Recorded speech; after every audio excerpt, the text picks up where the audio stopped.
গার্লফ্রেন্ডকে নিয়ে মার্কেট করছি, এটা তেমন কিছু না। গার্লফ্রেন্ড মানেই মাঝে মাঝে মার্কেট করে দেওয়া। এমন সময় এক সাংবাদিক সামনে দাঁড়িয়ে প্রশ্ন করলো, বাবিকে নিয়ে কেনাকাটা কেমন চলছে? আমি তখন রেগে গিয়ে সাংবাদিককে বললাম, বাবি হইলে কবেই না তালাক দিতাম। সাংবাদিক আমার উত্তর শুনে মুখের কাছ থেকে মাউথ পিস সরিয়ে নিবে এমন সময় নিজেই উনার হাত থেকে মাউথ পিস কেড়ে নিয়ে বলা শুরু করলাম, ডিয়ার দেশবাসী ভাই ও বোনেরা, গার্লফ্রেন্ড পালা আর হাতি পালা সমান কথা। আব্বার হাত পা ধরে 5,000 টাকা নিয়েছিলাম নিজে মার্কেট করব বলে, কিন্তু গার্লফ্রেন্ডকে কিনে দিতেই 4,000 টাকা শেষ।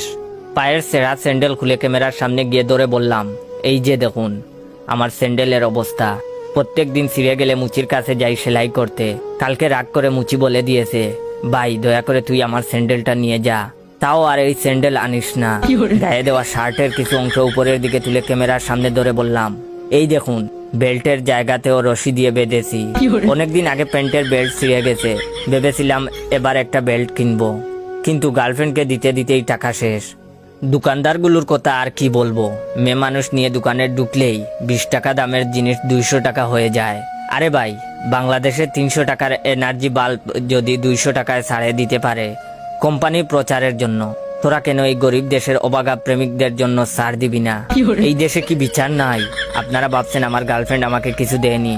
হ্যাঁ দিয়েছে, এই যে শাহ আমানতের লুঙ্গি আর সয়াতের গামছা।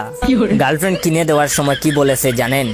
গরমের এই সময় বাতাসের প্রবাহ ভালো চলাচল করার জন্য নাকি তার এই ব্যতিক্রমী উপহার। সাথে আরো বলেছে, ওর যদি ক্ষমতা থাকতো তাহলে বাংলাদেশের সকল প্রেমিকাকে বলে দিত তাদের প্রেমিককে লুঙ্গি উপহার দিতে।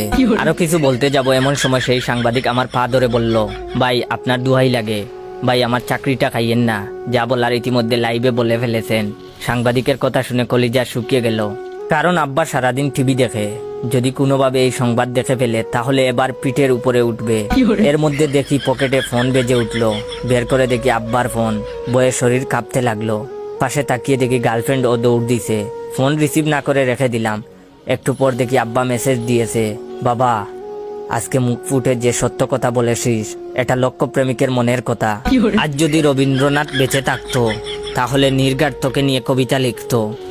মন খারাপ করিস না, উনি বেঁচে নেই বলে। তোর মতন সাহস আজ থেকে 20 বছর আগে আমার থাকলে তাহলে প্রত্যেক দিন তোর মায়ের জাড়ি খেতে হতো না। যাই হোক বাবা, আবেগে অনেক কিছু বলে ফেলেছি, তাড়াতাড়ি বাড়ি আয়। বাবার কথা শুনে আবেগে দিলাম লাফ। সাথে সাথে খাট থেকে মেঝেতে পড়ে গেলাম। এতক্ষণ তাইলে আমি স্বপ্ন দেখছিলাম।